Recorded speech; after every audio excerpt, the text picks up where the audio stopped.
கர்த்தருக்குள் அன்பான சகோதர சகோதரிகளே, உங்கள் யாவருக்கும் இயேசு கிறிஸ்து நாமத்தினாலே வாழ்த்துக்களை தெரிவித்துக் கொள்கிறேன். வாரத்தில் முதலாம் நாள் இருக்கிறது. தேவனை தொழுந்து கொள்ளுகிறவர்கள் யாவரும் ஆவியோடும் உண்மையோடும் அவரை தொழுந்து கொள்ள வேண்டும். அனைவரும் எழுந்து நின்று தலைகளை தாழ்த்தி நாம் ஜெபம் செய்வோம். மகா உன்னதங்களில் வாசம் செய்கிற பரிசுத்த நல்ல பிதாவே, இந்த அருமையான மனமகிழ்ச்சியான நாளுக்காக உமக்கு நன்றி ஏறடிக்கிறோம் அப்பா.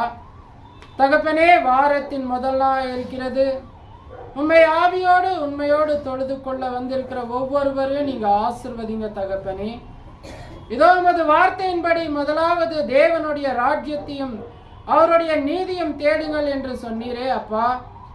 தகப்பனே, அப்படியாக நாங்கள் உமக்கு முன்பாக வந்து உமக்கு முன்பாக உத்தமனோ நீதிமானோ சன்மார்கனோ உமக்கு பயந்தவனுமா இருக்கும்படி தகப்பனே, பொல்லாப்புக்கு விலகி எப்பொழுதும் உம்முடைய சந்நிதியில் பக்தி விருத்திக்கு ஏதுவான வசனங்களை தியானிக்கும்படி நீர் எங்களை ஆசீர்வதிச்ச தயவுக்காக நன்றி தகப்பனே. பிதாவே, இதோ இந்த வாரத்தின் முதல் நாளிலே ஆராதனை நாளா இருக்கிறது தகப்பனே. ஆராதனையில் 5 அம்சங்கள் உண்டு. ஒவ்வொன்றும் விசேஷித்தமானது அப்பா. ஜெபமும் பாடலும் உம்முடைய செய்தியும் உமது குமாரனின் கர்த்தரின் பந்தியும் காணிக்கையும் நீங்க ஆசீர்வதிச்சு பலப்படுத்துங்க தகப்பனே.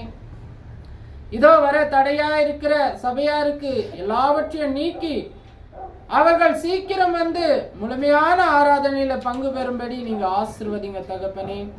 தகப்பனே, பெரியவர் சிறியவர் சிறு பிள்ளைகள் முதல் கொண்டு உம்முடைய வார்த்தையினால் ஆசீர்வதிச்சு பலப்படுத்த வேண்டும் என்று எங்கள் மீட்பரும் மேய்ப்பரும் இரட்சகருமா இருக்கிற உமது நேசகுமாரன் இயேசு கிறிஸ்துவின் நாமத்தில் ஜெபிக்கிறோம் ஜீவனுள்ள நல்ல பிதாவே, ஆமென்.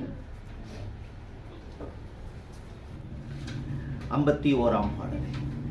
கோடா கோடி ஸ்தோத்திரம் ஏறெடுப்போ ராஜாதிராஜனை தேவாதிதேவனை இயேசு கிறிஸ்துவின் நாமத்திலே.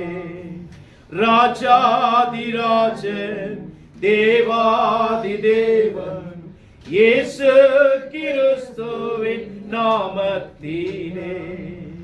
கோடா கோடி ஸ்தோத்திரம் ஏறெடுப்போ ராஜாதிராஜன் தேவாதிதேவன் இயேசு கிறிஸ்துவின் நாமத்திலே.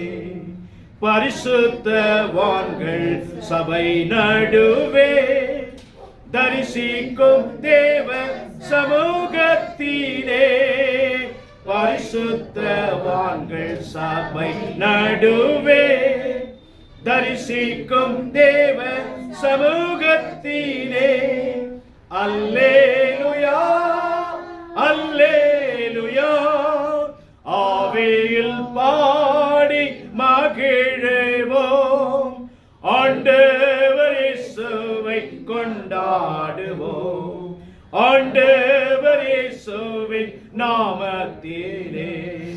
கோடா கோடி ஸ்தோத்திரம் ஏறெடுப்போம் ராஜாதிராஜன் தேவாதிதேவன் இயேசு கிறிஸ்துவின் நாமத்திலே. ராஜாதிராஜன் தேவாதிதேவன் இயேசு கிறிஸ்துவின் நாமத்திலே. கிருபாசனத்தண்டை நெருங்குவோம், திருரத்தம் சுத்தமாயிருப்போம். கிருபாசனத்தண்டை நெருங்குவோம், திருரத்தத்தால் சுத்தமாயிருப்போம். அல்லேலூயா அல்லேலூயா, கண்டேன் சகாயம் இரக்கமே, கர்த்தர் கிருபை என்றும் உள்ளதே, கர்த்தர் கிருபை என்றும் உள்ளதே. கோடா கோடி ஸ்தோத்திரம் ஏறெடுப்போம் ராஜாதிராஜன் தேவாதிதேவன் இயேசு கிறிஸ்துவின் நாமத்திலே. ராஜாதிராஜன் தேவாதி தேவன் இயேசு கிறிஸ்துவின் நாமத்திலே. குருவி பறவை வானம் பாடியே கவலை இன்றி பறந்து பாடுதே. குருவி பறவை வானம் பாடியே கவலை இன்றி பறந்து பாடுதே. அல்லேலூயா அல்லேலூயா. அற்புதமான சிருஷ்டிகரே, அந்த விசுவாசம் கற்றாரிந்தோ, அந்த விசுவாசம் கற்றாரிந்தோம். கோடா கோடி ஸ்தோத்திரம் ஏறெடுப்போம். ராஜாதிராஜன் தேவாதி தேவன் இயேசு கிறிஸ்துவின் நாமத்திலே. ராஜாதிராஜன் தேவாதி தேவன் இயேசு கிறிஸ்துவின் நாமத்திலே. கவலைப்படாதீர்கள் என்று உரைத்தீர், காட்டு புஷ்பத்தை உடுத்தி வித்தீர். கவலைப்படாதீர்கள் என்று உரைத்தீர், காட்டு புஷ்பத்தை உடுத்தி வித்தீர். அல்லேலூயா அல்லேலூயா. ஆடை ஆகாரம் தேவை எல்லாம் அன்றன்று தந்தெம்மை ஆதரித்தீர், அன்றன்று தந்தெம்மை ஆதரித்தீர். கோடா கோடி ஸ்தோத்திரம் ஏறெடுப்போம். ராஜாதிராஜன் தேவாதி தேவன் இயேசு கிறிஸ்துவின் நாமத்திலே. ராஜாதிராஜன் தேவாதி தேவன் இயேசு கிறிஸ்துவின் நாமத்திலே. கணக்கில்லா நன்மைகள் கர்த்தர் செய்தீர், கருத்துடன் பாடி நன்றி கூறுவோம். கணக்கில்லா நன்மைகள் கர்த்தர் செய்தீர், கருத்துடன் பாடி நன்றி கூறுவோம். அல்லேலூயா அல்லேலூயா.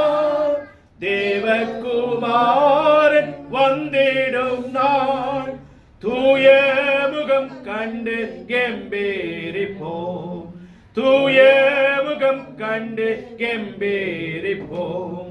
கோடா கோடி ஸ்தோத்திரம் ஏறெடுப்போம். ராஜாதிராஜன் தேவாதி தேவன் இயேசு கிறிஸ்துவின் நாமத்திலே. ராஜாதிராஜன் தேவாதி தேவன் இயேசு கிறிஸ்துவின் நாமத்திலே. இன்னொரு பாடலை பாடும்படியாய் அன்போடு அழைக்கிறேன். 12ஆம் பாடலை பாடுவோமாக. என்னை மறவா தூய தேவா, உந்தன் தயவால் என்னை நடத்தும். என்னை மறவா தூய தேவா, உந்தன் தயவால் என்னை நடத்தும். வல்ல ஜீவ வாக்கு தத்தங்கள் வரைந்தெனக்காய் இயன்றதாலே ஸ்தோத்திரா. வல்ல ஜீவ வாக்கு தத்தங்கள் வரைந்தெனக்காய் இயன்றதாலே ஸ்தோத்திரா. ஆபத்திலே அருள் துணையே, பாதைக்கு நல்ல தீபமிதே. ஆபத்திலே அருள் துணையே, பாதைக்கு நல்ல தீபமிதே. என்னை என்னை மறவா தூய தேவா, உந்தன் தயவால் என்னை நடத்தும். என்னை மறவா தூய தேவா, உந்தன் தயவால் என்னை நடத்தும். பயப்படாதே வலக்கரத்தாலே பாதுகாப்பேன் என்றதாலே ஸ்தோத்திரா. பயப்படாதே வலக்கரத்தாலே பாதுகாப்பேன் என்றதாலே ஸ்தோத்திரா. பாசம் என் மேல் நீர் வைத்ததினால் பயிர்க்க இயலா தேவரும் என்னை. பாசம் என் மேல் நீர் வைத்ததினால் பறிக்க இயலா தேவரும் என்னை. என்னை மறவா தூய தேவா, உந்தன் தயவால் என்னை நடத்தும். என்னை மறவா தூய தேவா, உந்தன் தயவால் என்னை நடத்தும். தாய் தன் சேயை மறந்து விட்டாலும் மறவேன் உன்னை என்றதாலே ஸ்தோத்திரா. தாய் தன் சேயை மறந்து விட்டாலும் மறவேன் உன்னை என்றதாலே ஸ்தோத்திரம். வரைந்தீரன்றோ உம் உள்ளங்கையில் உன்னத எந்தன் புகலிடமே. வரைந்தீரன்றோ உம் உள்ளங்கையில் உன்னத எந்தன் புகலிடமே. என்னை மறவா தூய தேவா, உந்தன் தயவால் என்னை நடத்தும். என்னை மறவா தூய தேவா, உந்தன் தயவால் என்னை நடத்தும். தேக்கற்றோராய் கைவிடேனே கலங்கிடேரே என்றதாலே ஸ்தோத்திரா. தேக்கற்றோராய் கைவிடேனே கலங்கிடேரே என்றதாலே ஸ்தோத்திரா. நீரறியா யாதும் நேரிடா என் தலை முடியும் எண்ணினீரே. நீரறியா யாதும் நேரிடா என் தலை முடியும் எண்ணினீரே. என்னை மறவா தூய தேவா, உந்தன் தயவால் என்னை நடத்தும். என்னை மறவா தூய தேவா, உந்தன் தயவால் என்னை நடத்தும். உனக்கெதிரா எழும்பும் ஆயுதம் வாய்க்காடாதே என்றதாலே ஸ்தோத்திரா. உனக்கெதிரா எழும்பும் ஆயுதம் வாய்த்திடாதே என்றதாலே ஸ்தோத்திரம். ஜெயித்திடுவேன் உம் வல்லமையால் தேவனே எந்தன் கேடகமே. ஜெயித்திடுவேன் உம் வல்லமையால் தேவனே எந்தன் கேடகமே.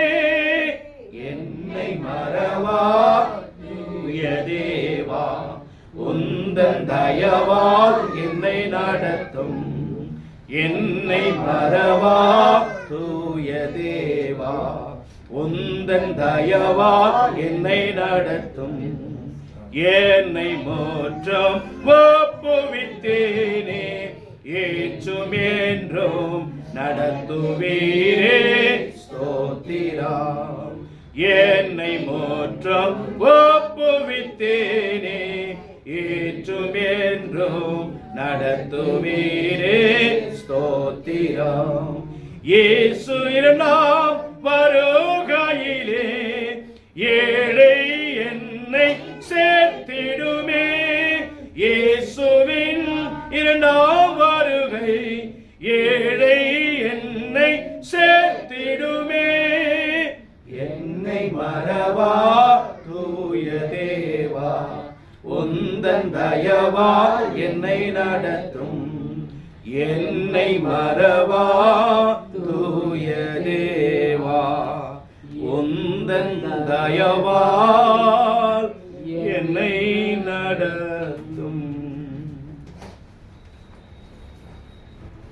உற்சாகமான பாடலை பாடின சகோதரருக்காக கிறிஸ்தவ சபையுமாக நன்றி செலுத்துகிறோம். இந்த நேரத்தில் வேதத்தை வாசிக்க இமானுவேல் பிரதர் வரும்படி கேட்டுக்கொள்கிறேன்.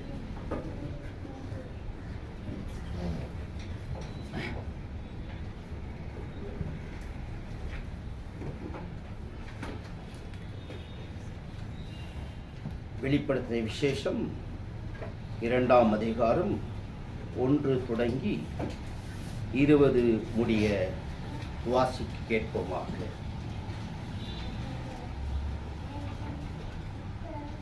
எபேசு சபையின் தூதனுக்கு நீ எழுத வேண்டியது என்னவெனில், 7 நட்சத்திரங்களை தம்முடைய வலது கரத்தில் ஏந்தி கொண்டு 7 பொன் குத்துவிளக்கின் மத்தியில் உலாவிக் கொண்டிருக்கிறவர் சொல்லுகிறதாவது, உன் கிரியையையும் உன் பிரயாசத்தையும் உன் பொறுமையும் நீ பொல்லாதவர்களை சகிக்கூடுமாறு இருக்கிறதையும் அப்போஸ்தலர் அல்லாதவர்கள் தங்களை அப்போஸ்தலர் என்று சொல்லுகிறதை சோதித்து அவர்களை பொய்யர் என்று கண்டறிந்தையும், நீ சகித்துக் கொண்டிருக்கிறதையும் பொறுமையா இருக்கிறதையும் என் நாமத்தின் நிமித்தம் இளைப்படையாமல் பிரயாசப்பட்டதையும் அறிந்திருக்கிறேன். ஆனாலும் நீ ஆதியில் கொண்டிருந்த அன்பை விட்டாய் என்று உன் பேரில் எனக்கு குறை உண்டு. ஆகையால் நீ இந்த நிலைமையில் இருந்து விழுந்தாய் என்பதை நினைத்து மனம் திரும்பி ஆதியில் செய்த கிரியைகளை செய்வாயாக. இல்லாவிட்டால் நான் சீக்கிரம் உன்னிடத்தில் வந்து நீ மனம் திரும்பாத பட்சத்தில் உன் விளக்கு தண்டை அதனிடத்தின்று நீக்கிவிடுவேன். நான் வெறுக்கிற நிக்லோயம் மதஸ்தரின் கிரியைகளையும் நீயும் வெறுக்கிறாய். இது உன்னிடத்தில் உண்டு. ஆவியானவர் சபைகளுக்கு சொல்லுகிறதை காதுள்ளவன் கேட்க கடவன். ஜெயம் கொள்கிற எவனோ அவனுக்கு தேவனுடைய பரிசியின் மத்தியில் இருக்கிற ஜீவ விருட்சத்தின் கனியை புசிக்க கொடுப்பேன் என்று எழுது. சிம்ரான சபையில் தூதனுக்கு நீ எழுத வேண்டியது என்னவெனில், முந்தினவரும் பிந்தினவரும் மரித்திருந்து பிழைத்தவருமானவர் சொல்கிறதாவது, உன் கிரியைகளையும் உன் உபத்திரவத்தையும் நீ ஐஸ்வர்யமுள்ளவனாய் இருந்தும் உனக்கு இருக்கிற தரித்திரத்தையும் தங்கள் யூதர் என்று சொல்லியும் யூதராமல் சாத்தானுடைய கூட்டமாய் இருக்கிறவர்கள் செய்யும் துஷ்டத்தையும் அறிந்திருக்கிறேன். நீ படப்போகிற பாடுகளை குறித்து எவ்வளவு பயப்படாதே. இதோ நீங்கள் சோதிக்கப்படும் பொருட்டாக பிசாசானவன் உங்களில் சிலரை காவலில் போடுவான். 10 நாள் உபத்திரவம் படுவீர்கள். ஆகிலும் நீ மரண பரியந்தம் உண்மையாயிரு, அப்பொழுது ஜீவ கிரீடத்தை உனக்கு தருவேன். ஆவியானவர் சபைகளுக்கு சொல்லுகிறதை காதுள்ளவன் கேட்க கடவன். ஜெயம் கொள்ளுகிறவன் 2ஆம் மரணத்தினால் சேதப்படுத்துவதில்லை என்று எழுது. பெர்கமு சபையின் தூதனுக்கு நீ எழுத வேண்டியது என்னவெனில், இருபுறமும் கருக்குள்ள பட்டயத்தை உடையவர் சொல்லுகிறதாவது, உன் கிரியைகளையும் சாத்தானுடைய சிங்காசனம் இருக்கிற இடத்தில் நீ குடியிருக்கிறதையும் நீ என் நாமத்தை பற்றி கொண்டிருக்கிறதையும் சாத்தான் குடிக்கொண்டிருக்கிற இடத்திலே உங்களுக்குள்ளே எனக்கு உண்மையுள்ள சாட்சியின் அதிபா என்பவன் கொல்லப்பட்ட நாட்களிலும் என்னை பற்றும் விசுவாசத்தை நீ மறுதலையாமல் இருந்ததையும் அறிந்திருக்கிறேன். ஆகிலும் சில காரியங்களை குறித்து உன் பேரில் எனக்கு குறை உண்டு. விக்கிரகங்களுக்கு படைத்தவைகளை புசிக்கிறதற்கும் வேஷத்தனம் பண்ணுகிறதற்கும் ஏதுவான இடரலை இஸ்ரவேல் புத்திரர் முன்பாக போடும்படி பாலாக் என்பவனுக்கு போதனை செய்த பிலேயமுடைய போதகத்தை கை கொள்ளுகிறவர்களின் உன்னிடத்தில் உண்டு. அப்படியே நிக்கோலாய் மதஸ்தருடைய போதகத்தை கை கொள்ளுகளும் உன்னிடத்தில் உண்டு. அதை நான் வெறுக்கிறேன். நீ மனம் திரும்பு, இல்லாவிட்டால் நான் சீக்கிரம் உன்னிடத்தில் வந்து என் வாய் பட்டயத்தால் அவர்களோடு யுத்தம் பண்ணுவேன். ஆவியானவர் சபைகளுக்கு சொல்லுகிறதை காதுள்ளவன் கேட்க கடவன். ஜெயங்கொழுவனுக்கு நான் மறைவான மன்னாவை புசிக்க கொடுத்து அவனுக்கு வெண்மையான குறிக்கல்லை அந்த கல்லின் மேல் எழுதப்பட்டதும் அதை பெறுகிறவனை அன்றி வேறு ஒருவனும் அறியக்கூடாதுமாகிய புதிய நாமத்தை கொடுப்பேன் என்று எழுது. தியுத்ரா சபையின் தூதனுக்கு நீ எழுத வேண்டியது என்னவெனில், அக்கினி சுவாலை போன்ற கண்களும் பிரகாசமுன வெண்கலம் போன்ற பாதங்களும் உள்ள தேவகுமாரன் சொல்லுகிறதாவது, உன் கிரியைகளையும் உன் அன்பையும் உன் ஊழியத்தையும் உன் விசுவாசத்தையும் உன் பொறுமையும் நீ முன்பு செய்த கிரியைகளின் பின்பு செய்த கிரியைகளின் அதிகமாக இருக்கிறதையும் அறிந்திருக்கிறேன். ஆகிலும் உன் பேரில் எனக்கு குறைவுண்டு. என்னவெனில், தன்னை தீர்க்கதரிசி என்று சொல்லுகிற எசபேல் என்னும் ஸ்திரீயானவள் என்னுடைய ஊழியக்காரர் வேசித்தனம் பண்ணவும் விக்கிரங்களுக்கு படைத்தவைகளை புசிக்கவும் அவர்களுக்கு போதித்து அவர்களை வஞ்சிக்கும்படி அவர்களுக்கு இடம் கொடுக்கிறாய் என்பதே.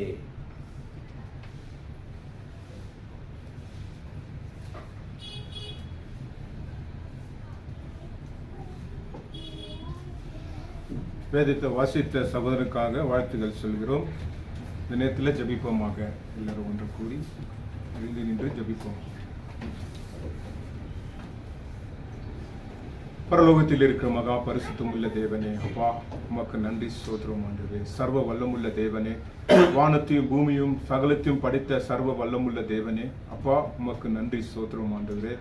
இந்த நாள் வாரத்தில் முதலாம் நாள் தகப்பனே, உங்களை நாங்கள் ஆராதிக்க வந்திருக்கிறோம் தகப்பனே. அப்பா, நீங்க எங்களை பாதுகாத்து எங்களை வழி நடத்தும் ஆண்டவரே. இந்த நாள் முழுதும் எங்களுக்கு தேவையானது நீங்க சந்திக்கிற தேவன் ஆண்டவரே. உலகத்துக்கே நீங்க என்னென்ன தேவை எல்லாமே நீங்க உலகத்தில் இருக்கிற ஒவ்வொரு மனுஷருக்கும் ஆண்டவரே நீங்க ஆகாரம் கொடுத்து அவங்களுக்கு என்ன தேவை எல்லாத்தையும் நீங்க கொடுத்து எங்களுக்கு வசதி பண்ணி வச்சிருக்கு. அப்பா உமக்கு நன்றி ஸ்தோத்திரம் ஆண்டவரே.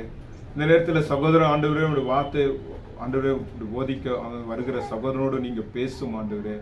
தகப்பனே வந்திருக்கிற ஒவ்வொரு சகோதரனும் நீங்க தகப்பனே உமக்கு நன்றி ஸ்தோத்திரம் ஆண்டவரே. என்னிடத்தில் வருவர்கள் வெறுங்கையாய் போவதில்லை என்று சொல்லுகிற உமக்கு நன்றி ஸ்தோத்திரம் ஆண்டவரே. எல்லாம் அல்ல இயேசுவின் நாமத்தினால் ஜெபிக்கிற நல்ல தகப்பனே, ஆமென். இந்த நேரத்தில் தேவ செய்தி கொடுக்க நம்ம சபையின் ஊழியக்காரர் வேதத்தை உங்களுக்காக போதிக்குவார். ஆமென். தேவனுடைய பிள்ளைகள் உங்கள் யாவருக்கும் நம் ஆண்டவரும் இரட்சகரும் மீட்பருமா இருக்கிற இயேசு கிறிஸ்து நாமத்திலே வாழ்த்துக்களை தெரிவித்துக் கொள்கிறேன்.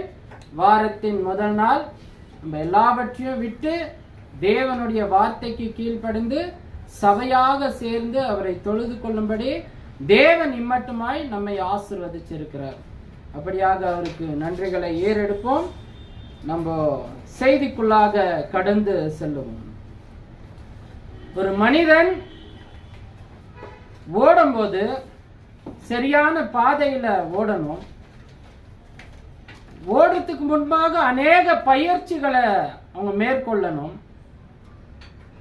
அந்த ஓடி முடித்து அந்த ஜெயம் கொள்கிறவன் எவனோ அவன் தான் அந்த கப்பை வாங்க முடியும். இப்போ இந்த 3 விஷயத்தான் நம்ம செய்தியாக பார்க்க போகிறோம்.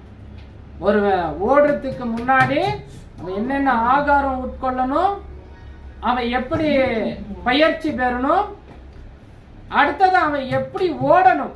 அந்த லைன் கொடுத்துருக்குறாங்க, நேர் கோடு இருக்கும், அந்த லைன்ல அவன் ஓடணும். ஓடி அதுல ஜெயிக்கணும். ஏன்னா நம்ம கூட ஒரு 10 பேர் ஓடுவாங்க. இப்போ அந்த ஓட்டத்துல அவங்க ஜெயிச்சு அந்த கப்பை வாங்கணும். ஆதி ஆகமத்துல ஒரு வசனத்தை நம்ம வாசிப்போம். ஆதியாகமம் 3ஆம் அதிகாரம் 22வது வசனம். பின்பு தேவனாகிய கர்த்தர் இதோ மனுஷன் நன்மை தீமை அறியத்தக்க வனாய் நம்மில் ஒருவரை போல் ஆனான். இப்பொழுதும் அவன் தன் கையை நீட்டி ஜீவ விருட்சத்தின் கனியையும் பறித்து புசித்து என்றென்றைக்கும் உயிரோடு இராதபடிக்கு செய்ய வேண்டும் என்று. இப்போ தேவன் அங்க 3 மரங்களை வச்சிருக்கிறார். ஒண்ணு நல்ல கனிகள், அவங்க புசிக்கிறதுக்கு நல்ல கனிகளை வச்சிருக்கிறாரு. அடுத்தது நன்மை தீமையான ஒரு மரம். 3வது மரம் ஜீவ விருட்சத்தின் மரம். இப்போ இவங்களுக்கு ஒரு பந்தயம் வச்சிருக்கிறாரு. இவங்க ஓட வேண்டிய ஒரு பந்தயம்.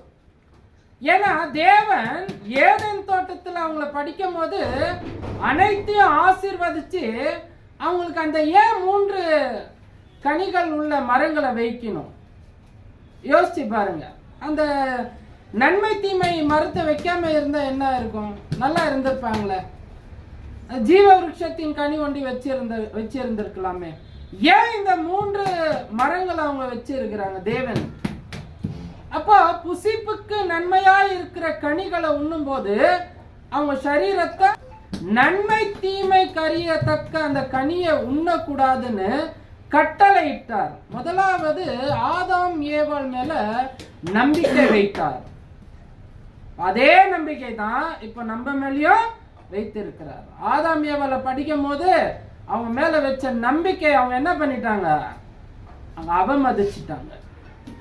இப்ப என்ன ஆகுதுன்னா, அந்த நன்மை தீமை அறியத்தக்க கனியை உட்கொள்ள கூடாதுன்னு தேவன் சொல்லும் போது அவங்க போய் என்ன பண்றாங்க? இல்ல, நான் இந்த வழியில ஓட மாட்டேன், நான் குறுக்கு வழியில தான் போவேன். ஏன்னா பிசாசானவன் அறிகுறுத்துறது என்ன? அந்த கனியை சாப்பிட்டா நீ யாரை போல மாறிடுவ?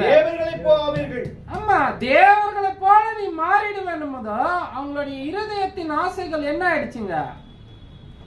தேவன் சொன்ன வார்த்தைக்கு செவி கொடுக்காம, அவர் சொன்ன அந்த வழியில செல்லாம, அவர் கொடுக்கிற அந்த ஜீவ விருட்சத்தின் கனியை புசிக்காம எதை புசிச்சாங்க? நன்மை தீமை அறியத்தக்க கனியை புசிக்கிறாங்க. இவங்களதுல இருந்தே அந்த ஓட்டம் தொடங்குது பாருங்க. இவங்கள இருந்த அந்த ஓட்டம் தொடங்குது. அப்போ ஒரு கதை ஒண்ணு இருக்குது. எப்படின்னா, ஒரு புறா ஒரு எறும்பு, புறா எறும்பை பார்த்து கேட்டுச்சான், ஒரு பெரிய மலை, இந்த மலை மேல யார் போறாங்க, நம்ம ஒரு போட்டி வச்சுக்கலாமா அப்படின்னு புறா. ஆனா எறும்பு புறாவை பார்த்துச்சான், இது ஒரு 2 செகண்ட்ல போய் என்ன பண்ணிடும், அந்த மலையில உட்காந்துடும். நாம போறதுக்கு எப்படியும் 3-4 மாசம் ஆயிடுமே. போகும் எறும்புக்கு தெரியும், ஏறும் போது நிறைய இடரல்கள் வரும், மழை வரும், வெயில் வரும், கல்லுங்க வரும், மிருகங்கள் வரும், பறவைகள் வரும். எல்லாம் தெரிஞ்ச எறும்பு என்ன சொல்லிச்சிங்களா, நான் இந்த போட்டிக்கு ரெடியா இருக்கிறேன். எவ்வளவு பெரிய ஆச்சரியம் அந்த புறாக்கு. இது நான் 2 செகண்ட்ல போய் பறந்தாங்க நிப்பேன், இது இவ்வளோ ஒரு இடரல்கள் இருந்தாலும் ரெடின்னு சொல்லுது. சரி, போட்டியை ஸ்டார்ட் பண்றாங்க. ஸ்டார்ட் பண்ணதும் புறாவை ஒரு கால் எடுத்து வச்சிருந்தா புறாவை காணும். புறா எறும்பு யோசிச்சு புறா போயிட்டு இருக்கோம் அப்படின்னு அந்த எறும்பு பின்னாக போகல. புறா ஜெயிச்சுட்டு இருக்கோன்னு நம்ம போனா தோத்துருவோமே அப்படின்னு பின்னாக போகல. அது ஏறிச்சிங்களா, மொல்லமா ஏறும்போது வெயில், அதிகமான வெயில், அதால கால் கூட வைக்க முடியல. இப்போ ஒரு நிழல் வந்துச்சான். சரி, அந்த நிழல்ல கடந்து போதான். மழை, அதிகமான மழை, மழை அடிக்கும் போது அந்த தண்ணியில் அடிச்சுன்னு போகுது இல்லைங்களா. அப்போ அந்த மழை வர மாதிரி ஒரு மேகம் தடுத்துதான். அப்போ அங்கே மிருகங்கள், அந்த பறவைகள் பெறாந்து அதெல்லாம் கொத்த வரும்போது அதுக்கும் ஒரு தடை இருந்துச்சான், அதுவும் கடந்து போச்சான். எல்லாவற்றையும் கடந்து ஒரு 3-4 மாசம் ஆயிடுச்சு அது போறதுக்கு. ஆனாலும் அதோடைய தன்னம்பிக்கையை அதை விடல, உறுதியா இருந்துச்சான். இல்ல, நான் போவேன், போய் தான் பார்ப்போமே அப்படின்னு. அப்போ அந்த போகையில அநேக தடைகளுக்கு ஒரு பாதுகாப்பு கொடுத்துன்னு அந்த தடைகள் நீக்கி அவங்க போய் அந்த மலையில சேரும் போது பொறாம அப்பதான் வருதான். பொறாம அப்பதான் வருதான், இந்த எறும்பு அப்பதான் போகுதான். இப்போ பொறாமையில அநேக ஒரு அடியோ ரத்தமோ நஞ்சு அது ஒரு சேதப்படிச்சிருக்கும். இப்போ எறும்பு போய் அந்த பகுதியில் நின்றுடுச்சான். ரெண்டும் நின்றுட்டு எறும்பு கேட்டுச்சா, என்ன உங்க உடம்பெல்லாம் இப்படியா இருக்கு? அப்போ புறா கேட்டுச்சா, இல்லை அது சீற்றத்தினால ஆச்சுன்னு. அப்போ எறும்பு அங்கே போய் நின்று, எனக்கு ரொம்ப சந்தோஷமா இருக்கு, ஏன்னா நீ புறா நீ ஒரு 10 நிமிஷத்துல பறந்துருவ, ஆனா நான் 4 மாசம் கடந்து நான் வரேன், நான் தான் முன்னாடி வந்து ஜெயிக்கிறேன். அந்த புறாக்கு ஏன் ரத்தம், ஏன் அது அடிபட்டது, ஏன் அது இவ்வளோ காயமடைஞ்சு அவ்வளோ நிதானமா வந்தது தெரியுங்களா? அந்த எறும்பை பாதுகாத்துனே வந்துச்சுங்க. அந்த எறும்புக்கு ஒரு சேதமும் வரக்கூடாதுன்னு எல்லா தடைகளையும் நீக்கி அந்த தடையெல்லாம் அந்த புறா எடுத்துக்கொண்டு அந்த புறா அங்க வந்து நிற்கும் போது ரத்த கரையா இருக்குது. அப்படிதான் இயேசு கிறிஸ்து. இன்னைக்கு நம்ம கிறிஸ்தவத்துல ஓடுற ஓட்டத்துல அநேக தடைகள் வந்து நம்மளால கஷ்டத்துல கிறிஸ்துவின் சபையை விட்டு விலகிற ஒரு சமயம் கூட வரும். கஷ்டங்களும் துன்பங்களும் வேதனைகளும் நம்மளை நெருக்கும். நம்ம கலங்கிடாதபடிக்கு நம்ம கூட யார் வராருங்க? நமக்காக அந்த சிலுவையில தொங்கின இயேசு கிறிஸ்து ரத்த கரையோடு, அந்த கண்ணீரோடு, அந்த வலியோடு அவர் நம்மளை பாதுகாத்துன்னு வர்றாரு. நம்மள அந்த பரலோகத்துல சேர்க்கறதுக்கு நம்ம கூடயே பிரயாசப்படுறாரு அவரு. அந்த எறும்பு நின்று இவ்வளவு உற்சாகமா சந்தோஷமா இருந்தது. நாமளும் அப்படி இருக்கணும் தான் இயேசு கிறிஸ்து விரும்புறாரு. ஆனா அந்த ஓட்டத்துல பாருங்க, அந்த வழியில எத்தனை தடைகள் வந்தாலும் அது எல்லாம் அந்த எறும்பு என்ன பண்ணுச்சுங்க? தைரியத்தோடு போராடுச்சு. ஒரு மலை கல்லு வந்து பயப்படல, அது இல்ல நான் போயிடுவேன். அந்த தன்னம்பிக்கை இன்னைக்கு நமக்குள்ள இருக்கணும். நம்ம போற பாதை கரடு முரடா இருந்தாலும் கிறிஸ்துவுக்குள்ள போகும்போது அதை விலக்கி நம்ம தேவனிடத்துல சேருதான் மிக முக்கியமானது. ஏன்னா நம்ம முதுகுல என்ன இருக்குங்க? பாவ மூட்டை இருக்கு. அந்த மூட்டையை கழட்டி வச்சுட்டு தான் நம்ம போகணும். அப்போ இப்படியாப்பட்ட ஒரு ஓட்டம் நமக்கு எப்படி இருக்குதுங்க? உற்சாகத்தை கொடுக்குது. நம்ம வாசிக்கலாம் ஒரு வசனத்தை. யோவான் 16ஆம் அதிகாரம் 33வது வசனம். என்னிடத்தில் உங்களுக்கு சமாதானம் உண்டாயிருக்கும் பொருட்டு இவைகளை உங்களுக்கு சொன்னேன். உலகத்தில் உங்களுக்கு உபத்திரம் உண்டு, ஆனாலும் திடன் கொள்ளுங்கள், நான் உலகத்தை ஜெயித்தேன் என்றார். இயேசு கிறிஸ்து என்ன சொல்றாருன்னா, என்னிடத்தில் உங்களுக்கு சமாதானம் உண்டு, உண்டாயிருக்கும் பொருட்டு இவைகளை உங்களுக்கு சொன்னேன். உங்கள் உலகத்தில் உபத்திரம் உண்டு. எந்த உபத்திரம்? உலகத்துல உபத்திரம் உண்டுன்னு சொல்லிட்டாரு. நமக்கு என்ன இவ்வளோ பெரிய கஷ்டத்தை கொடுக்கவா தேவன் இயேசு கிறிஸ்துவ அனுப்புறாரு? முக்கியமா இயேசு கிறிஸ்து எதுக்கு வந்தார்னா, ஏன்னா நம்ம உலகத்துல ஆசீர்வதிக்கப்பட்ட பிள்ளைகளா இருந்தாலும், நமக்கு ஒரு நல்ல வீடு இருந்தாலும், ஒரு நல்ல ஒரு வாகனம், நல்ல ஒரு வேலை, நல்ல ஒரு குடும்பம், பிள்ளைகள் இதெல்லாம் இருந்தாலும் அவர் ஏன் வரணும்? எதை அவர் உபத்திரவன்றாரு? எதை நோக்கி நம்ம போகணும்ன்றாரு? உபத்திரவம்னா அந்த இயேசு கிறிஸ்துவின் அடிச்சவுடுகளை பின்பற்றி நடக்கிறது தான் இன்னைக்கு அநேக பேருக்கு உபத்திரம். இயேசு கிறிஸ்து சொல்றார், பொய் சொல்லாதே. எவ்வளவு பெரிய உபத்திரம் இன்னைக்கு. அந்த ஒரு நாள்னாலும் இப்பனா என்னங்க ஆயிடுது? வாய் தவறி பொய் என்ன ஆயிடுதுங்க வருது. இது உபத்திரமா இருக்கு. ஏன்னா நிறைய பேர் பயப்படுறாங்க. ஐயோ, கிறிஸ்துவுக்குள்ள போனா, கிறிஸ்துவ சபையில போனா பொய் பேசக்கூடாதுப்பா. அதுக்குன்னே நிறைய பேர் வரத்துக்கு தயங்குறாங்க. கண்களின் இச்சை. பெண்களை பார்க்கும் போது தவறா பார்க்க கூடாது. இருதயத்தில் அதை யோசிச்சாலே விபச்சாரம் பண்ணி ஆயிட்டு. இதை பார்த்து நடுங்குறாங்க ஒருத்தர். அப்போ ஜீவனுக்குரிய பெருமை எப்படி இருக்குதுங்களா? ஒரு பணம் ஒரு அளவுக்கு வந்துட்டா நம்ம என்ன பண்ணிடுவாங்க? நம்ம கீழே இருக்கிறவங்கள மட்டம் தட்டுறது. அப்படி இருக்க கூடாது என்றார். ஏன்னா கிறிஸ்துவுக்குள்ள எல்லாரும் எப்படிங்க சமமா இருக்கிறோம். அப்ப இதை விட்டு வரணுமே எப்படி? இதுக்கெல்லாம் ரொம்ப பயப்படுறாங்க. அதுக்குதான் சொல்றாரு அவரு, உங்களுக்கு சமாதானத்தை உண்டாயிருக்கும் பொருட்டு இவர்களை உங்களுக்கு சொன்னேன். அவருடைய சமாதானம் தான் நமக்கு. ஆனா உலகத்தின் உங்களுக்கு உபத்திரம் உண்டு, ஆனாலும் திடன் கொள்ளுங்கள், நான் உலகத்தை ஜெயித்தேன்.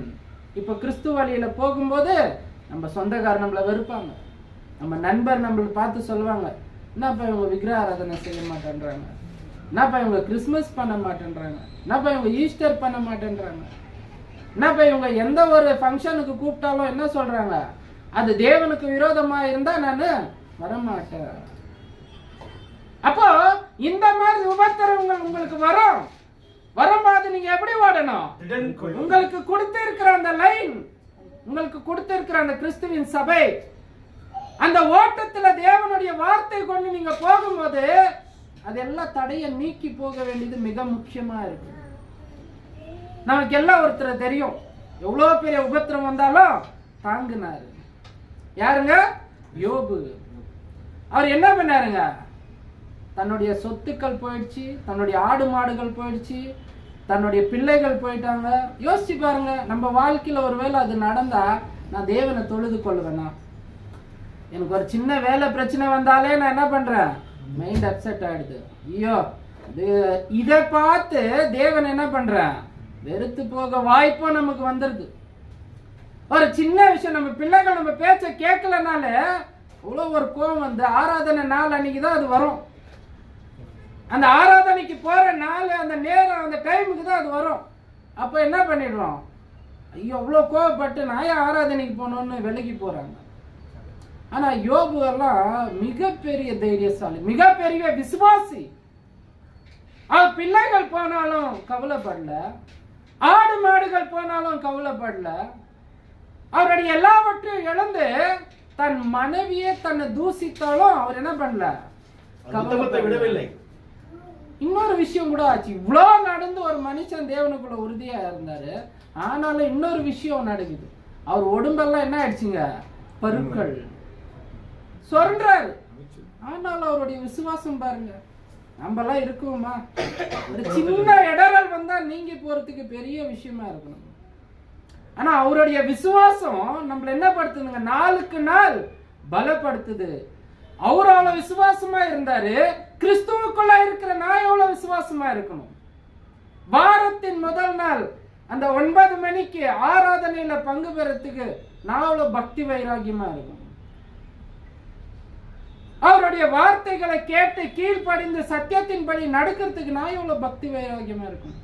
எனக்காக தேவன் கிறிஸ்துவ அனுப்பி அவர் மரணத்தினால என்னை மீட்டு எடுத்தாரே, அதனால நான் எவ்வளவு பக்தி வைராகியமா இருக்கணும்? யோபுவை போல இருப்போமா? ஒரு மேல நம்மளே நாம சிந்தித்து பார்ப்போம். அப்போ யோபு பட்ட பாடுகள்ல நமக்கு ஒரு பகுதி கூட இல்லை. ஆனா நம்ம குடும்பத்தோடு சந்தோஷமா தானே இருக்கிறாங்க, நமக்கு பிள்ளைகள் இருக்கு, வீடு கொடுத்திருக்கிறாரு, வேலை இருக்கு, எல்லாமே இருந்தும் ஏன் தேவனை மறுதளிக்கிறோம்? ஏன் அவருடைய சட்ட திட்டங்களுக்கு கீழ்ப்படிய மாட்டேன்றோம்? ஏன்னா நம்ம நல்லா இருக்கிறோம், தேவன் ஆசீர்வதிச்சிருக்கிறாரு. அவர் நம்ம மேல வச்சிருக்கிற அந்த நம்பிக்கையை நம்ம என்ன பண்றோம்? அந்த ஆதாம் ஏவாள் போல தவறான வழியில போய் இருக்கிறோம். நமக்கு கொடுத்திருக்கிற அந்த ஓட்டத்துல ஓடாம ஒரு பாதியா அப்படியே திரும்பினா என்ன? நமக்கு ஒரு 10,000 ரூபாய் இல்ல ஒரு 15,000 ரூபாய் வருது அந்த வாரத்தின் முதல் நாள்ல. நம்ம ஆராதனையை விட்டுட்டு சரிப்பா அது எனக்கு தேவை அப்படின்னு ஓடினா என்ன? இல்ல என் மனைவி சொல்லிச்சு இன்னைக்கு கல்யாணம் இருக்கு, காலையில ரிசப்ஷன் இருக்கு, அது ரிசப்ஷனுக்கு முக்கியமா போனாலும், இல்லைன்னா நம்ம சொந்தக்காரங்கள நம்மள ஏத்துக்கவே மாட்டாங்க, ஒரு போன் கூட பண்ண மாட்டாங்க அப்படின்னா சரி நம்ம போலாம். இப்போ பக்தி வைராகி எங்க போச்சுங்க? அப்போ நம்ம இயேசு கிறிஸ்துவை என்ன பண்றாங்க? மறுபடியும் காலின் கீழே போட்டு மிதிக்கிறோம், அவமானப்படுத்துகிறோம். அதாவது வசனத்தை வாசிப்போம். ரோமர் 8ஆம் அதிகாரம் 37 நம்ம வாசிக்க கேட்போம். அன்பை பத்தி அங்க சொல்றாரு பாருங்க. ரோமர் 8ஆம் அதிகாரம் 37வது வசனத்தை வாசிக்க கேட்போம்.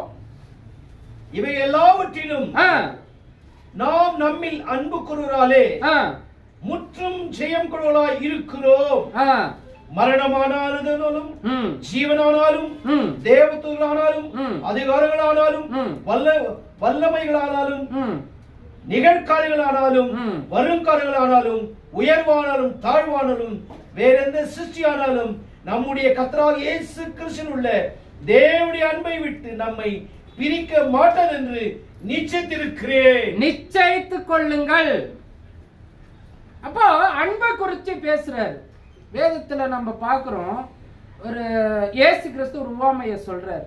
யாரு? ஒரு தகப்பனுக்கு 2 பிள்ளைகள், மூத்தவன் இளையவன். அவர் என்ன பண்றாருங்க? எனக்கு எல்லா சொத்தையும் என் பங்கை நீங்க என்ன பண்ணுங்க, கொடுத்துருங்க, நான் போய் தனியா வாழ்ந்துக்கிறேன் வைபோகமா. இன்னைக்கு அநேக வீட்டுல இதுதானே நடக்குது. ஒரு வீட்டுல 2-3 பிள்ளைகள் இருந்தா அண்ணன் பார்த்து தம்பி மேல கோவப்படுது, தம்பி பார்த்து அண்ணன் மேல கோவப்படுது.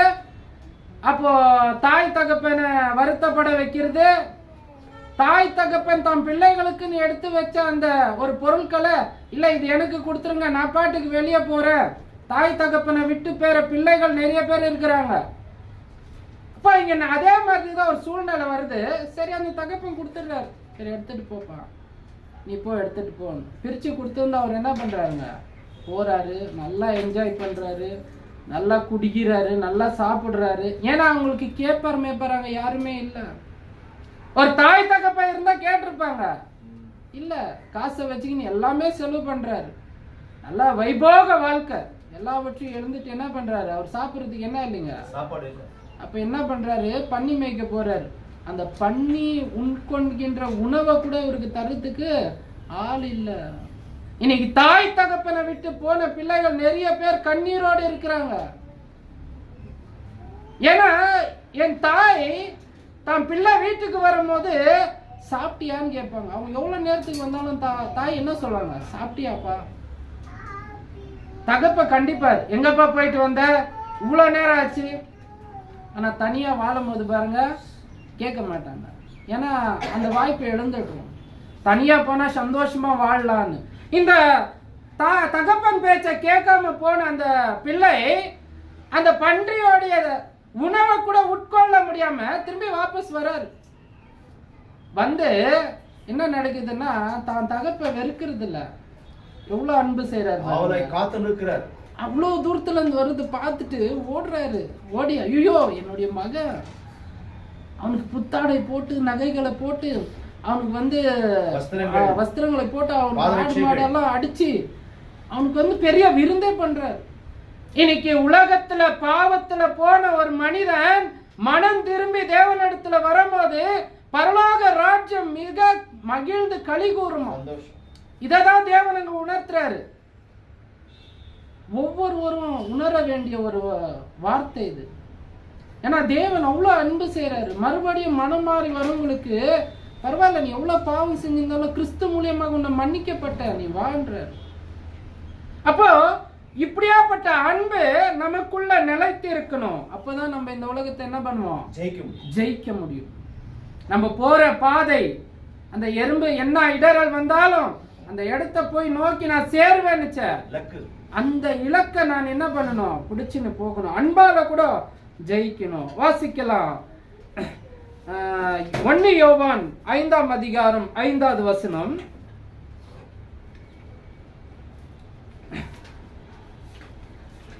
1 யோவான் 5ஆம் அதிகாரம் 5வது வசனம். இயேசுவானவர் தேவனுடைய குமாரன் என்று விசுவாசிக்கிறனே அன்றி உலகத்தை ஜெயிக்கிறவன் யார்? இப்போ இந்த ஜெயம் கொள்றதுல இன்னொரு விஷயம் இருக்கு. இயேசு கிறிஸ்துவே தேவனுடைய குமாரன் அறிக்கை இடணுமா. இன்னைக்கு நிறைய பேர் வெளியே போய் சொல்றதுக்கு பயப்படுறோம். என்னன்னு பயப்படுறோம்? இயேசு கிறிஸ்து பத்தி சொன்னாலே யாரு கல்ல எடுத்து அடிப்பாங்களோன்னு. பழைய ஏற்பாடுல ஒருத்தர் இருந்தாரு தெரியுங்களா, எலியா. என்ன பண்ணாருங்க அவரு, பாகால் விக்கிரத்தை வச்சு வணங்கி இருக்கிற ஆகாப் ராஜா ஒரு மனைவியும் ஒரு சவால் விடுறாரு. என்ன சொல்றாருங்க, நீ 450 பேர் தீர்க்கதரிசிகள் உன் பக்கம் இருக்கிறாங்க, நான் யாரு? ஒரே ஆளு. இப்ப யார் பயப்படணும்? 450 பேருக்கு அவர் பயப்படணுமா, இல்ல ஒரே ஆளா இருக்கிற இவர் பயப்படணுமா? ஒரு விடுற சவால் நம்ம விடுவோமா?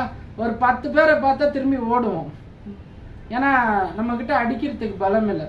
ஒருவேளை தேவன் உன் பக்கம் இருந்தால், நீ சுவிசேஷ வசனங்களை அனைவருக்கும் அறிவிக்கணும் என்றால், உன்னை யாராலையும் என்ன பண்ண முடியாதுங்க, தொட்டு கூட பார்க்க முடியாது. ஏன்னா உன்கிட்ட யார் இருக்கிறாருங்க? உலகத்தை உண்டாக்கின தேவன் இருக்கிறார். அப்ப அவரு சவால் விட்டு போய் நிக்கிறாரு. ஒண்டியா இஸ்ரேல் மக்கள் ஒரு பக்கம் நிக்கிறாங்க, எலியா ஒரு பக்கம் நிக்கிறாரு. இந்த செய்தி அந்த 450 பேர் தீர்க்கதரிசிகள் இருக்கிறாங்க. அப்ப இந்த பாகால் ஒரு உருவத்தை வச்சு அவங்க வணங்குறாங்க. ஒரு போட்டி ஏதோ அந்த மாடு அக்னியால மூட்டி யார் தேவன் என்று நிரூபிக்கும்படி. ஆனா எலியா நிரூபிச்சார், பயப்படல,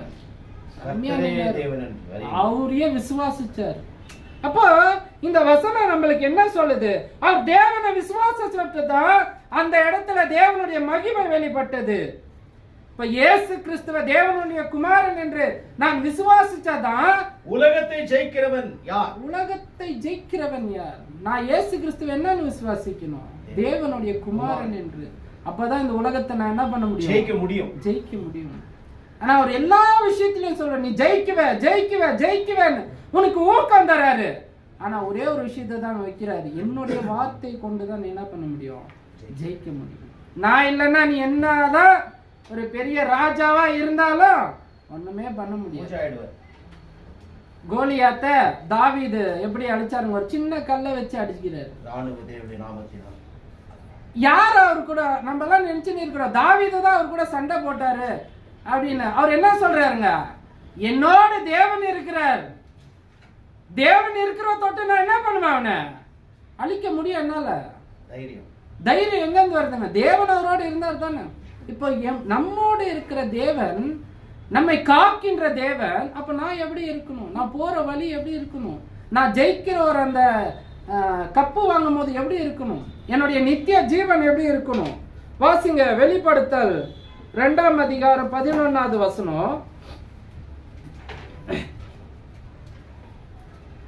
ஆவியானவர் சபைகளுக்கு சொல்லுகிறதை சபைகளுக்கு சொல்லுகிறார்.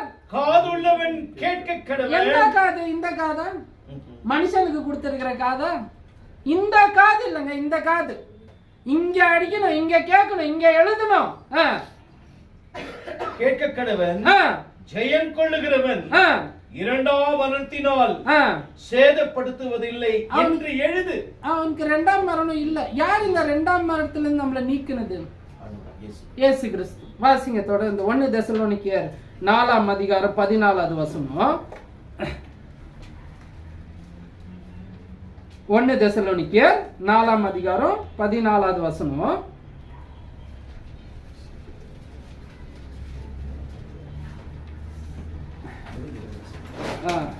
இயேசுவானவர் மரித்த பின்பு எழுந்திருந்தார் என்று விசுவாசிக்கிறோமே, அப்படியே இயேசுவுக்குள் நித்திரம் அடைந்தவர்களையும் தேவன் அவரோடு கூட கொண்டு வருவார். இயேசு கிறிஸ்துவுக்குள்ள ஞானஸ்தானத்துல நம்ம மரித்து, நம்ம ஞானஸ்தான தண்ணீரினால மேல எழுந்து வரும்போது அந்த பாவத்துல இருந்து மரித்து தேவனோடு ஒப்புரவா இருக்கிறோம். அப்ப இந்த விசுவாசத்தின் ஓட்டத்துல நான் ஓடும் போது, கிறிஸ்துவின் சபையில வாரத்தின் முதல் நாள்ல நான் பங்கு பெறும் போது, தேவனுடைய வார்த்தையை தியானிக்கும் போது, அவருடைய சட்ட திட்டங்களை கை கொள்ளும் போதுதான் நம்ம எங்க எழுப்பப்படுவோம்? நித்திய ஜீவன். இது யாரால கொடுக்க முடியும்னா இயேசு கிறிஸ்து மட்டும்தான். அவருடைய அதான் அந்த புறா அடிபட்டு ரத்தம் சிந்தி எல்லா பாரங்களையும் அதை ஏத்துக்குன்னு அந்த எறும்பை எப்படி காப்பாத்தின்னு போய் விட்டுச்சுங்க. அந்த ஒரு சின்ன ஒரு பறவை கிட்டயும் ஒரு எறும்பு கிட்டயும் நம்ம கத்துக்க வேண்டிய விஷயம் இதுதான். அப்போ என்ன பாதுகாக்க ஒருத்தர் இருக்கிறாரு, எனக்காக போராட ஒருத்தர் இருக்கிறாரு, என்ன பரலோகத்துல சேர்க்க ஒருத்தர் இருக்கிறாரு. நான் போற பாதையை விட்டு விலகி வரக்கூடாது. ஆதாம் ஏவாள் போல நான் அவருடைய வார்த்தையை மீறி நடக்கக்கூடாது. ஏன்னா நம்பிக்கை வச்சிருக்கிறேன்.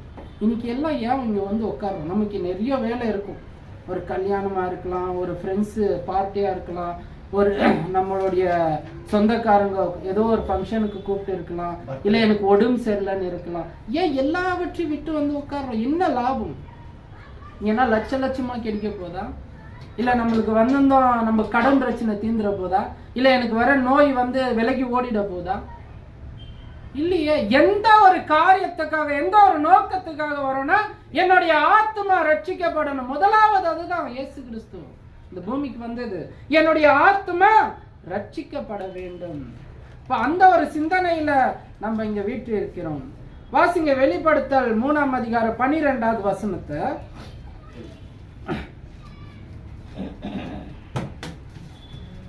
வெளிப்படுத்தல் 3ஆம் அதிகாரம் 12வது வசனம்.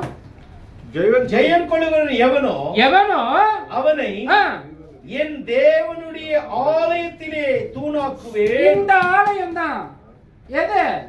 தேவனுடைய ஆலயம். தேவனுடைய ஆலயம் யாரு? நம்ம தான். அங்க தூணாக்குவார், உங்களை நிறுத்துவார். அதை நின்று அவன் ஒரு காலும் நீங்குவதில்லை. நம்ம போற பாதை கரெக்டா இருந்தா, கிறிஸ்துவுக்குள்ள இருந்தா அதுல இருந்து விலகி போற நமக்கு வாய்ப்பே இல்ல, கிடையாது.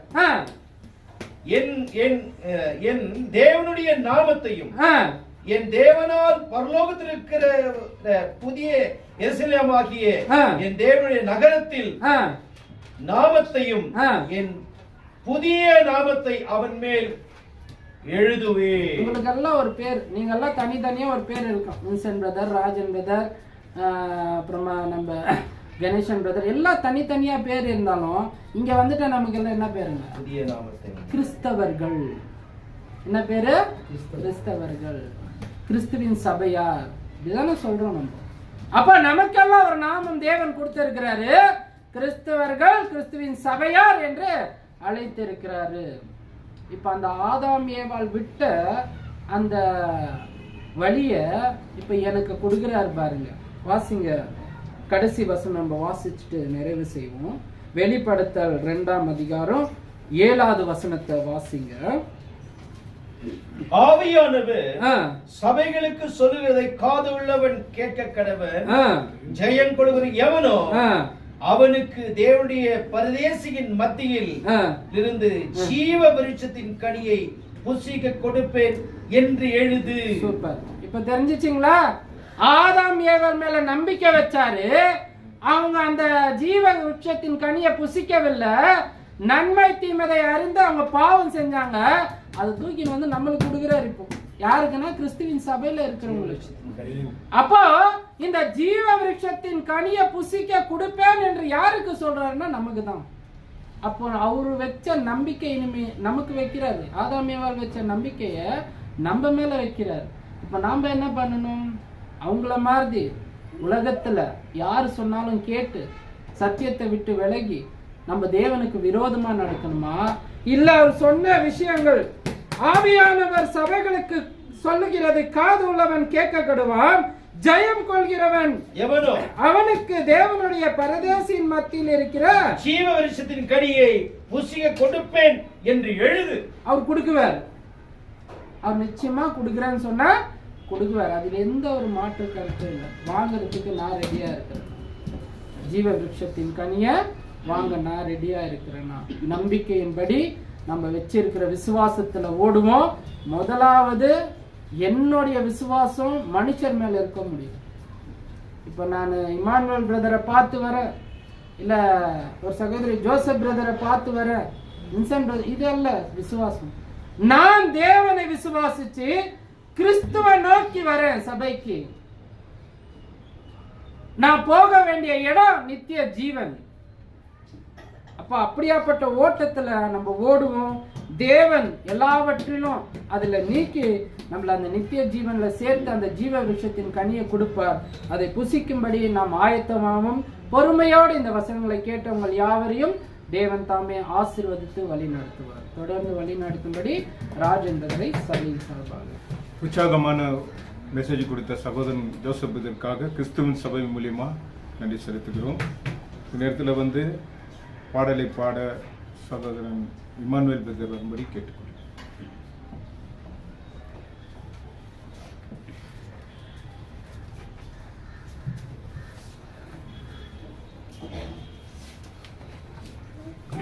256 பாடல். நமது இயேசு கிறிஸ்துவின் நாமம் நானிலமெங்கும் ஓங்கிடவே, புனிதமான பரிசுத்த வாழ்வை மனிதராம் எமக்களித்தார். புனிதமான பரிசுத்த வாழ்வை மனிதராம் எமக்களித்தார். தேவ கிருபை எங்கும் பெருக தேவனை ஸ்தோத்தரிப்போம். பாவ இருள் அகல தேவ ஒளி அடைந்தோம். பாவ இருள் அகல தேவ ஒளி அடைந்தோம். பதறி போன பாவிகளாக சிதறி ஏங்கும் நாம் அலைந்தோம். அவரை நாம் தெரிந்தோமே, அவர் நம்மை தெரிந்தெடுத்தார். தேவ கிருபை என்றும் பெருக தேவனை ஸ்தோத்தரிப்போம். பாவ இருள் அகல தேவ ஒளி அடைந்தோம். பாவ இருள் அகல தேவ ஒளி அடைந்தோம். பலத்த ஜாதி ஆயிரமாக படர்ந்து ஓங்கி நாம் வளர, எளிமையும் சிறுமையுமான நமக்கவர் அருள் புரிவார். தேவ கிருபை எங்கும் பெருக தேவனை ஸ்தோத்தரிப்போம். பாவ இருள் அகல தேவ ஒளி அடைந்தோம். பாவ இருள் அகல தேவ ஒளி அடைந்தோம். நமது கால்கள் மான்களைப் போல நடந்து ஓடி பாய்ந்திடவே, உயர்ஸ்தலத்தில் ஏற்றுகின்றாரே உன்னதமான ஊழியத்தில்.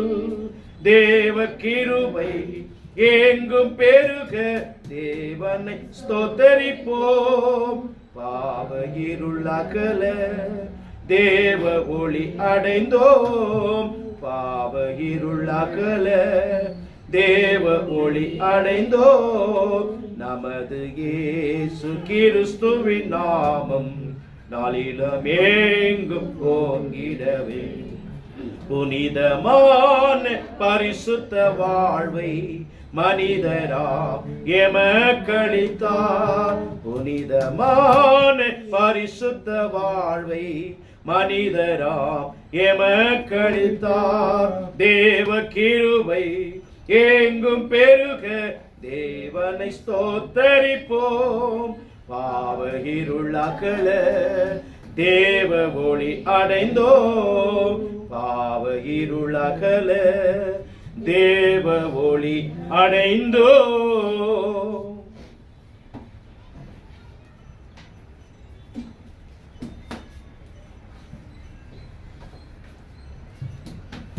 பாடலை பாடின சகோதரருக்காக சபையின் மூலியமா வாழ்த்துக்களை சொல்கிறோம். இந்த நேரத்தில் நமக்காக பந்தியை நம்ம சகோதரன் வில்சன் பிரதர் அவர் நடத்தி கொடுக்கும்படி கேட்டுக்கொள்கிறோம். கிறிஸ்துவுக்குள் பிரியமான சகோதர சகோதரிகளே, நம்ம இந்த நேரத்தில் கர்த்தருடைய பந்திக்குள்ளாக போவோம். அதுக்கு முன்னாடி நம்ம கர்த்தருடைய பந்திக்கு போகிறதுக்கு முன்னாடி நம்ம 2-3 வசனங்களை நம்ம தியானிக்குவோம். ஸோ கர்த்தருடைய பந்தி நம்ம எப்படி எடுக்கணும் அப்படின்னு நம்ம வாரம் நம்ம கர்த்தருடைய பந்தி எடுக்கிறோம். சில நேரங்களில் நம்ம அந்த கர்த்தருடைய பந்திக்கு நம்ம அந்த முக்கியத்துவம் கொடுக்காம நம்ம ஒரு ஏனாதானமோன்னு எடுக்கிறோம். இந்த வசனம் படிக்கிற, நம்மை நாமே நிதானித்து அறிந்தால் நாம் நியாயத்திற்கப்படும். இன்னும் திடீர்னு நம்மை நாமே நிதானித்தறது நியாயத்திற்கப்படும். இன்னும் திடீர்னு நீ நியாய தீர்ப்பை பற்றி பேசுகிறாரு, பந்தியை பற்றி பேசுறது. எப்படிங்க நியாய தீர்ப்பை பற்றி பேசுகிறாருன்னா, ஸோ அது எவ்வளோ ஒரு முக்கியமாகுதுன்னா, நம்ம கர்த்தருடைய பந்தியை நம்ம எப்படி அனுசரிக்கணும் அப்படின்னு. இது நிமித்தம் உங்களில் அநேகர் பலவித வியாதிகளாய் இருக்கிறார்கள், அநேகர் நித்திரை அடைந்திருக்கிறார்கள். கர்த்தருடைய பந்திக்கும் இதுக்கும் என்ன சம்பந்தம்? பலவித வியாதிகளால் ஆயிருக்கிறோம், பல பேர் மறித்து இருக்கிறாங்க. கர்த்தருடைய பந்திக்கும் மறிக்கிறதுக்கும் என்ன சம்பந்தம் அப்படின்னு நம்ம பார்க்கும்போது, நம்ம அந்த பந்தியை வந்துட்டு எப்படி அனுசரிக்கணும், தேவன் அந்த கொடுத்துக்கிற புதிய உடன்படிக்கை நம்ம எப்படி நம்ம பின்பற்றணும் அப்படின்னு அவர் நம்மளுக்கு தெளிவாக சொல்றாரு. நம்ம இதுலேருந்து நம்ம அந்த இதுலேருந்து நம்ம நியாயத்திற்கப்படாம படிக்க நம்ம எப்படி இருக்கணும்னா, இது ஏனெனில் அபாத்திரமாய் போஜனம் பண்ணுகிறவன் கர்த்தருடைய சரீரம் இன்னதென்று நிதானித்தறிந்தால் தனக்கு நியாய தீர்ப்பு வரும்படிக்கு ஆக்கினி தீர்ப்பு வரும்படிக்கு போஜனம் பண்ணுகிறான். வசனம் இங்க என்ன சொல்லுதுன்னா, அபாத்திரம்னா என்ன அப்படின்னா, நம்ம வந்துட்டு அதை நிதானித்து அறியாம நம்ம ஏதோ வந்து கொடுக்குறாங்க, ஏதோ ஒரு சடங்காசாரிய மாதிரி நம்ம அதை வந்துட்டு எடுக்காம அதை நிதானித்து அறிக்கணுமா. எப்படி நம்மளுக்கு அக்னி தீர்ப்பு வராதபடிக்கு அக்னி தீர்ப்பு. இதுக்கு ஏன் தேவன் வந்துட்டு இயேசு கிறிஸ்துவானவர், கர்த்தராக இயேசு கிறிஸ்துவானு எதுக்காக அந்த அக்னியில ஆக்கினி தீர்ப்பு அப்படின்னு சொல்றாருன்னா எவ்வளோ ஒரு முக்கியமானது. ஒரு சின்ன ஒரு பெரிய விஷயம் இல்லை அந்த பந்தியை நான் அனுசரிக்கிறது. அதுக்கோசரம் நம்ம இப்படி ஒரு பனிஷ்மெண்ட்டா, நம்மளுக்கு வந்து ஒரு தண்டனையா அப்படின்னா அதை வந்துட்டு எவ்வளோ ஒரு முக்கியமாக கொடுத்துக்கிறாரு தேவன். ஆண்டவராக இயேசு கிறிஸ்து வந்துட்டு புதிய உடன்படிக்கையாக நம்மளுக்கு கொடுத்துக்கிறாரு. இந்த பந்தியை அனுசரிக்கிறது வந்துட்டு இப்போ பழைய ஏற்பாடில் வந்து பிதாவாகிய தேவன் வந்துட்டு அநேக கட்டளைகள் கொடுத்துருக்காரு நம்மளுக்கு மோசே மூலியமா. அது நிறைய இருக்குது. ஆனால் கர்த்தராக இயேசு கிறிஸ்து புதிய ஏற்பாட்டில் நம்மளுக்கு ஒரு 2-3 இதுதான் கொடுக்குறோம். அது முக்கியமான ஒரு இதுனா அவருடைய ரத்தமும் அவருடைய சரீரமும் ரத்தமாகிய நம்ம பந்தியை குறித்து நம்ம எவ்வளோ ஒரு ஜாக்கிரதையாக நம்ம அதை வந்துட்டு பூசிக்கணும் அப்படின்னு சொல்லிட்டு நம்மளுக்கு இங்கே கொடுத்துருக்கிறாரு. அபாத்திரமாய் நம்ம அதை வந்துட்டு பூசிக்கூடாது. ஏன் நம்ம அபாத்திரமாக பூசித்தா நம்ம என்ன பண்ணுறோம், நம்ம குற்றமுள்ளவர்களாய் இப்படி இருக்க எவன் அபாத்திரமாய் கர்த்தருடைய அப்பத்தையும் புசித்து அவருடைய பாத்திரத்தில் பானம் பண்ணுகிறானோ அவன் கர்த்தருடைய சரீரத்தையும் ரத்தத்தை குறித்து குற்றமுள்ளவனாய் இருக்கிறான். அவன் என்ன அபாத்திரமாய் நம்ம புசிக்கும் போது நம்ம குற்றம் உள்ளவராய், குற்றம்னா அது வந்துட்டு ஒரு பாவமா இருக்கிறது, அதுதான் வந்துட்டு குற்றம் உள்ளவர்களா இருப்பான்ன்றாங்க. நம்ம இன்னொரு வசனம் படிக்கலாம். ஆகையால் நீங்கள் இந்த அப்பத்தை புசித்து இந்த பாத்திரத்திலே பானம் பண்ணும் போதெல்லாம் கர்த்தர் வரும்போது அவருடைய மரணத்தை தெரிவிக்கிறீர்கள். நீங்கள் இந்த இதுல வந்துட்டு நம்ம புசிக்கும் பொழுது, நம்ம பானம் பண்ணும் பொழுது என்ன சொல்றாருன்னா, அவர் வருமளவு அவர் மரணத்தை நினைவு கூறும் தெரிவிக்கிறீர்கள். என்ன தெரிவிக்கிறதுனா, மரணத்தை அவர் நமக்காக அந்த சிலுவையில் அடிக்கப்பட்டு நம்முடைய பாவங்களுக்காக நம்முடைய மீறுதலுக்காக என்ன பண்ணாரு, அவர் அடிக்கப்பட்டாரு, அவர் சிலுவையில் அறையப்பட்டார். அவர் வந்துட்டு எவ்வளவு பேர் கேலி பண்ணாங்க, எவ்வளவு பேர் பரியாசம் பண்ணாங்க. அதெல்லாம் என்னத்துக்கோசரம் தாங்கினார்னா, நம்முடைய மீறுதலுக்கோசரம் நம்முடைய பாவங்களுக்கோசரம் அவர் அதெல்லாம் சகிச்சுக்கினாரு. அதெல்லாம் வந்துட்டு அந்த இதுக்கோசரம் மீட்டாரு. அதை வந்துட்டு நாம அதை வந்துட்டு பெருசா எடுத்துக்காம ஏதோ ஒரு நம்ம முன்னாடி ஒரு அப்பம் வருது, நம்ம முன்னாடி திராட்சை ரசம் வருது, நம்ம ஈனதானம் வந்துட்டு நம்ம அதை புசித்துட்டு அது இருந்தா அவர் பட்ட அந்த பாடுகளை அது நம்ம சாதாரணமாக எடுத்துக்கிறோம். அது சாதாரணமாக எடுக்கக்கூடாது. அது நம்ம ஒவ்வொரு வாரமும் அது வந்துட்டு நம்ம கடைபிடிக்கணும். நம்ம எப்படி கடைபிடிக்கணும்னாக்கா, இந்த படி போஜனம் பண்ணின பின்பு அவர் அந்தபடியே பாத்திரத்தை எடுத்து, இந்த பாத்திரம் என் ரத்தத்தினாலாக்கிய புதிய உடன்படிக்கையா இருக்கிறது, நீங்கள் இதை பானம் பண்ணுவதெல்லாம் என்னை நினைவு கூறும்படி இதை செய்யுங்கள் என்றார். நம்ம இந்த வருஷம் நிறைய டைம் நம்ம வாசித்துக்கிறோம், கேட்டுக்கிறோம், வாரம் வாசிக்கிறாங்க. நம்ம இந்த பானம் பண்ணும்போது நம்ம நிதானித்து நம்முடைய குற்றங்களையும் தேவனுக்கு முன்பாக அறிக்கையிட்டு, நம்முடைய மீறுதலை தேவனுக்கு முன்பாக அறிக்கையிட்டு நம்ம இதை எடுக்கும்பொழுது அவர் நினைவு கூறணும், அவருடைய மரணத்தை நினைவு கூர்ந்து, இன்னும் அவர் வருமளவு அவர் பூமியில நம்ம எவ்வளவு நாள் நம்ம இந்த பூமியில வாழ்நாள் இருக்கிறோமோ அது மட்டும் கர்த்தராக இயேசு கிறிஸ்து நம்மளை வந்து கூட்டின்னு போற அளவுக்கு இதை நம்ம பானம் பண்ணி இதை வந்து நம்ம கடைபிடிக்கணும், நடக்கணும் அப்படின்னு இந்த வசனத்தின் மூலியமா தெரிவிக்கிறார். இப்போ நம்ம இன்னொரு வசனம் வாசிக்கலாம். நான் உங்களுக்கு ஒப்புவித்ததை கர்த்தரிடத்தில் பெற்றுக்கொண்டேன். என்னவென்றால், கர்த்தராகிய இயேசு தாம் காட்டிக் கொடுக்கப்பட்ட அன்று ராத்திரியிலேயே அப்பத்தை எடுத்து ஸ்தோத்திரம் பண்ணி, இதை பிட்டு நீங்கள் வாங்கி புசியுங்கள், இது உங்களுக்காக பிற்கப்படுகிற என்னுடைய சரீரமாக இருக்கிறது, என்னை நினைவு கூறும்படிக்கு இதை செய்யுங்கள் என்றார். நம்ம அவருடைய மரணத்துக்கு தெரிவிக்கும்படியாக அதை நினைவு கூறும்படி நம்ம இந்த அப்பத்தில் நம்ம பங்கு பெறுவோம். நீங்கள் இப்போது ஒரு தீர்மானம் எடுங்க. நீங்கள் வந்துட்டு இந்த நேரத்தில் அப்போ உங்கள் கைக்கு வரோம், அந்த நேரத்தில் நீங்கள் உங்களுடைய தீர்மானம் எடுத்து நீங்கள் ஸ்தோத்திரம் பண்ணி உங்களுடைய குற்றங்களையும் மீறுதலையும் தயவாக தேவனத்தில் ஒப்பு கொடுத்து மனம் மாறி, இதை வந்துட்டு எவ்வளோ ஒரு முக்கியம். நம்மளுக்கு வந்துட்டு கொடுத்துக்கிற அந்த உடன்படிக்கை நம்ம கை கொண்டு அதன்படி நடந்தோமானால் நம்மை நாமே என்ன பண்ணுவோம், ஆக்கினி தீர்ப்புகள்லேருந்து நம்ம விடுதலை ஆகும், அதுலேருந்து நம்ம வெளியே வருவோம்.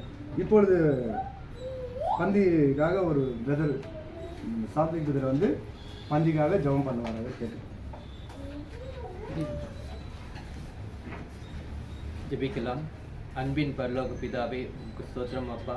உம்முடைய குமாரனாகிய இயேசு கிறிஸ்துவின் சரீரத்துக்கு ஒப்பான இந்த அப்பத்தை ஆசீர்வதி, இந்த பங்கு பெறுகிற ஒவ்வொருவரையும் ஆசீர்வதி.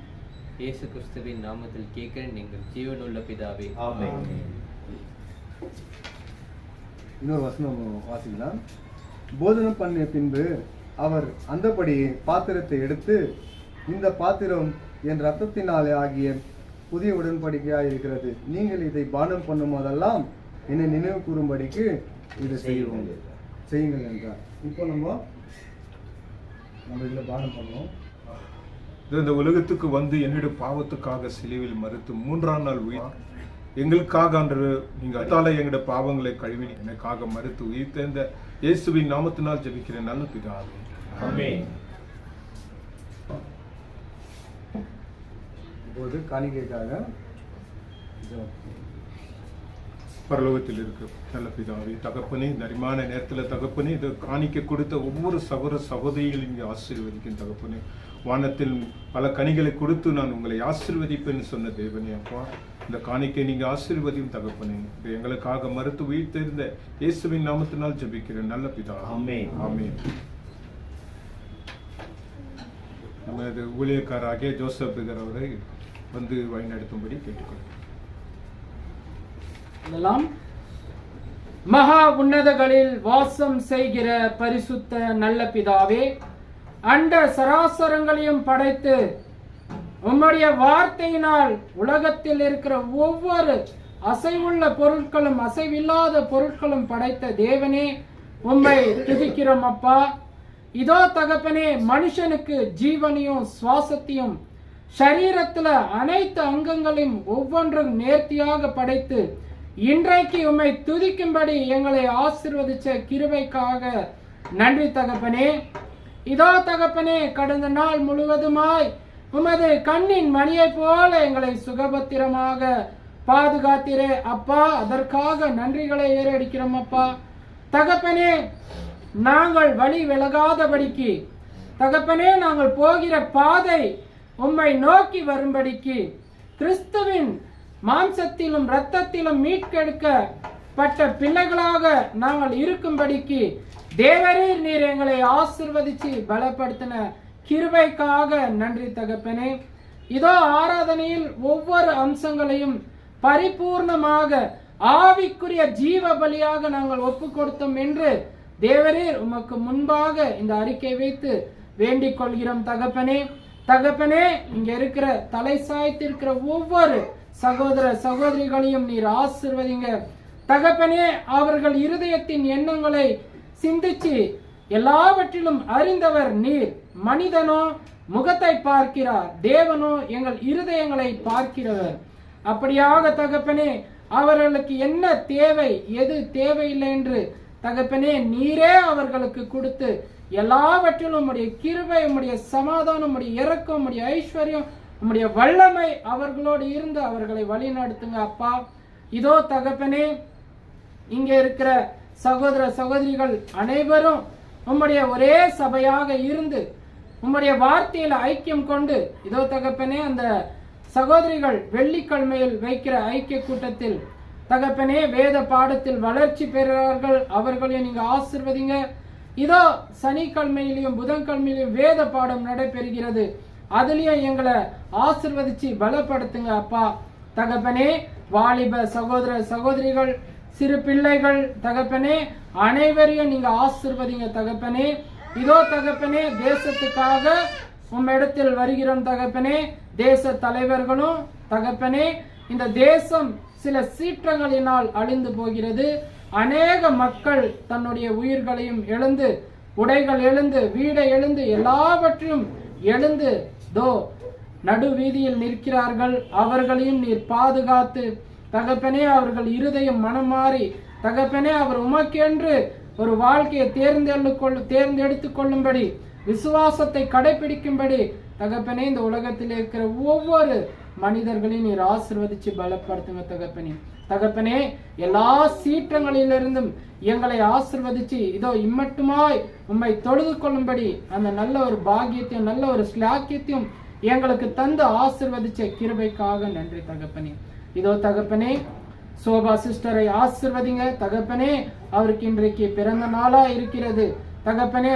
அவர் ஆவிக்குரிய விஷயத்திலும் சரீரத்தின் விஷயத்திலும் அவர் பலம் பெற்று தகப்பனே, அவர் சபையாக உம்மை வந்து தொழுது கொள்ளும்படி உம்முடைய வல்லமை, உம்முடைய கிருபை அவர் மேல் இருக்கட்டும் தகப்பனே.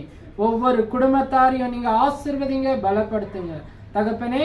எல்லாவற்றையும் இந்த அடியனை தாழ்த்துகிறேன், உம்மை உயர்த்துகிறேன். இயேசு கிறிஸ்துவின் இன்ப நாமத்தினால் ஜெபிக்கிறோம் ஜீவனுள்ள நல்ல பிதாவே, ஆமென். ஆமென். ஸ்தோத்திரம், ஸ்தோத்திரம், ஸ்தோத்திரம், ஸ்தோத்திரம்.